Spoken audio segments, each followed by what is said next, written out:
Keebler.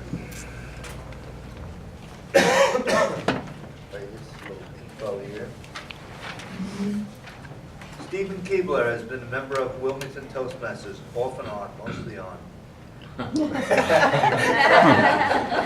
past couple of years. He has completed the Legacy Competent Communicator track, and I was beginning to work on the Pathways Dynamic Leadership track.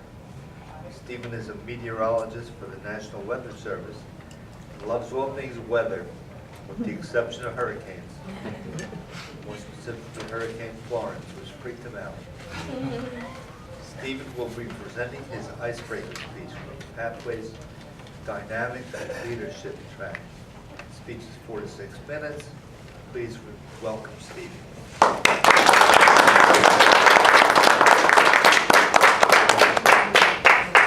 Good morning, fellow Toastmasters. Good morning. Good morning. It's so wonderful to be with you this morning. And I'll tell you more specifically why in just a moment.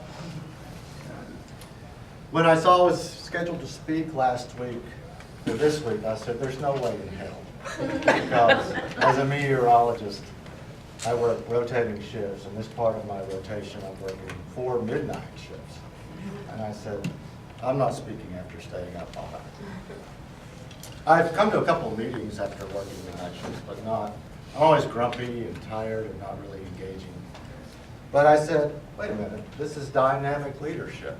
So sometimes you have to get up and speak and show leadership when maybe you're tired, maybe you're sick, maybe you have short notice. So all different complications can come in. So I said, I think I'll suck it up and actually speak. And that and the fact that I celebrated too much last week, the government shutdown ending, so I kind of skipped out last week. I feel a little guilty. But let's talk about myself for just a few moments. I was born in Tennessee in 1967, more specifically Knoxville, Tennessee. Grew up mostly there and graduated high school in the mid-1980s. And like a lot of people, I got married very young. And got married too young, as it turns out. And fantastic young lady. And that marriage produced a child, which, as the marriage was dissolving, we decided to give the child up for adoption.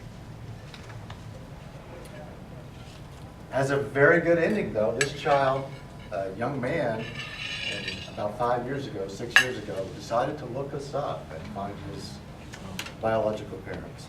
So it was. Generally, the guys don't do that, or the females do it more so than the guys.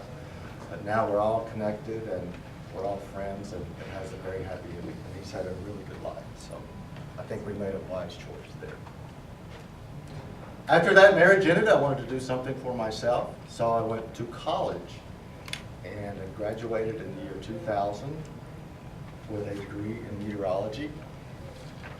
What do you do with a degree in meteorology?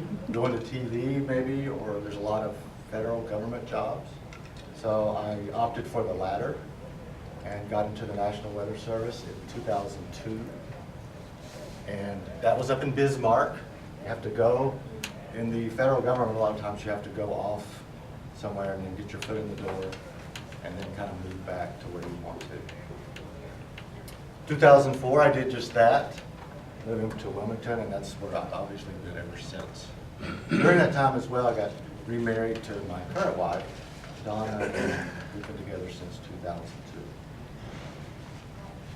Some of my hobbies are pretty standard, include running and working out. Some avid runners here, Miss Janet, Miss Patty. Remember Sam? He was a crazy runner too. Yeah. And there may be.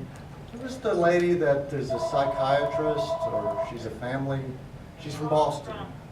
Wasn't she a runner? Tina, that's right. That's right. Tina. Yeah. Tina. I was trying to remember her, but I think she was an avid runner. And there may be some others here. So as I've talked to Janet and some others, I was stuck in a 3 to 5 mile rut forever, and I've finally gotten past that, and I'm going to try to follow their example and run a half marathon. Not a marathon like you are. But do that in the next year or so. Also like following sports and playing sports. Being from Tennessee, it's been a good few months for me, the Tennessee men's basketball team is ranked #1. Their best chance ever probably to get to a Final Four. So I hope to see that. And I also like gardening as well. Some of the things that I do not like: mean-spirited people, rude people in any part of society, whether it be on the roadways or out in shopping centers or in stores. And I'm going to do a full presentation on this, hopefully in the next few weeks. People, mean or mean-spirited people, are in speech and conversation, and we have all these in our office as well. People that hijack conversations, they'll run up doing conversations, just all kinds of faux pas. So it just gets on my nerves totally. Toastmasters, what I've gotten out of it and what I hope to get out of it, I've become a better speaker, I do believe, and I hope to continue and not be complacent and continue to get better. The leadership part, which is the evaluation, I think that's the most critical role and the most challenging role in our meetings, because you never know what you're going to get. Even with table topics, which can be a wild card, you could even change the rules in table topics and kind of answer the way you want to. So leadership and the evaluation is very important. Also, it's very important, I think, is the awe and counter. I see so many seasoned politicians, entertainers, sports figures, what have you, using a lot of ahs, and they're stumbling around. So those that don't use ahs here, and there are some, kudos to you. Very good. I hope that you've learned a little bit more about me this morning, and I want to say I really appreciate this group, and I look forward to spending more time with you. Thank you very much.